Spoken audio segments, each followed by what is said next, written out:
সশরীরে আদালতে উপস্থিত না হয়ে কোনো মামলায় জামিন করানো যাবে কিনা এরকম তথ্য অনেকে আমাদের কাছে জানতে চাচ্ছেন।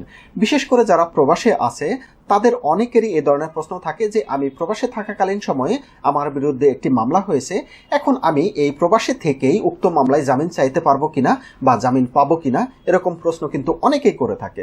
কিংবা আরেকজন দেখা যাচ্ছে যে তার বিরুদ্ধে একটি মামলা হয়েছে, সে আদালতে সশরীরে উপস্থিত হতে চাচ্ছে না। কেননা তার ভীতি হচ্ছে তাকে যদি ওই মামলায় জামিন প্রদান না করা হয় সেক্ষেত্রে তাকে তো জেল হাজতে প্রেরণ করা হবে, তো সে জেলে যেতে ভয় পাচ্ছে বা জেলে যেতে চাচ্ছে না। এক্ষেত্রে তার প্রশ্ন হচ্ছে আমি ফিজিক্যালি আদালতে উপস্থিত না হয়ে উক্ত মামলায় জামিন চাইতে পারবো কিনা, এরকম প্রশ্ন কিন্তু অনেকেই করে থাকে। তো তাদের জন্য আজকের এই ভিডিও। তো এক্ষেত্রে এই প্রশ্নের উত্তর হচ্ছে, আপনি যদি কোনো মামলায় আদালত থেকে জামিন প্রার্থনা করেন সেক্ষেত্রে অবশ্যই কিন্তু আপনাকে আদালতে ফিজিক্যালি আপনাকে প্রেজেন্ট থাকতে হবে। আপনি সশরীরে আদালতে হাজির না হয়ে কোনো মামলায় কিন্তু জামিন চাইতে পারবেন না। সুতরাং এক্ষেত্রে কিন্তু আবার অনেকে আরেকটি প্রশ্ন করে থাকে যে আমরা যদি এই মামলায় হাইকোর্ট থেকে আগাম জামিন চাই সেক্ষেত্রে কি আমাদেরকে হাইকোর্টে ফিজিক্যালি প্রেজেন্ট থাকতে হবে? এক্ষেত্রে উত্তর হচ্ছে হ্যাঁ, আপনাকে হাইকোর্টেও কিন্তু ফিজিক্যালি উপস্থিত থাকতে হবে। সেক্ষেত্রে একটি সুবিধা আছে, হাইকোর্ট থেকে যারা আগাম জামিন চায় তাদেরকে যদি ওই মামলায় হাইকোর্ট জামিন প্রদান না করে সেক্ষেত্রে কিন্তু আপনাদেরকে জেল হাজতে প্রেরণ করবে না।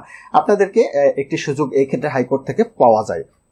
কিন্তু আপনাকে যে আদালত ওয়ারেন্ট দিয়েছে সেই আদালতে যদি আপনি ফিজিক্যালি প্রেজেন্ট হন সেক্ষেত্রে যদি আদালত আপনাকে জামিন না মঞ্জুর করে সেক্ষেত্রে কিন্তু আপনাকে জেল হাজতে প্রেরণ করবে, এটি কিন্তু নিশ্চিত। সুতরাং এই প্রশ্নের উত্তর আপনারা পেয়ে গিয়েছেন।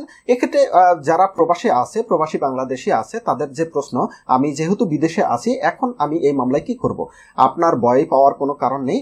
আপনি যখন বাংলাদেশে আসবেন তখন আপনি খুব দ্রুত সময় নষ্ট না করেই আপনি কি করবেন, ওই মামলায় আদালত থেকে জামিন চাইবেন। সেক্ষেত্রে আপনি যে প্রবাসে ছিলেন সে সমস্ত কাগজপত্র অর্থাৎ পাসপোর্টের ইমিগ্রেশন সিলগুলো আপনি আদালতকে প্রেজেন্ট করতে পারেন। সেক্ষেত্রে বিজ্ঞ আদালত সন্তুষ্ট হয়ে, যেহেতু আপনি প্রবাসে ছিলেন, আপনি একটি কাজেই প্রবাসে ছিলেন, সেক্ষেত্রে বিজ্ঞ আদালত সন্তুষ্ট হয়ে আপনাকে জামিন চাইলেও প্রদান করতে পারে।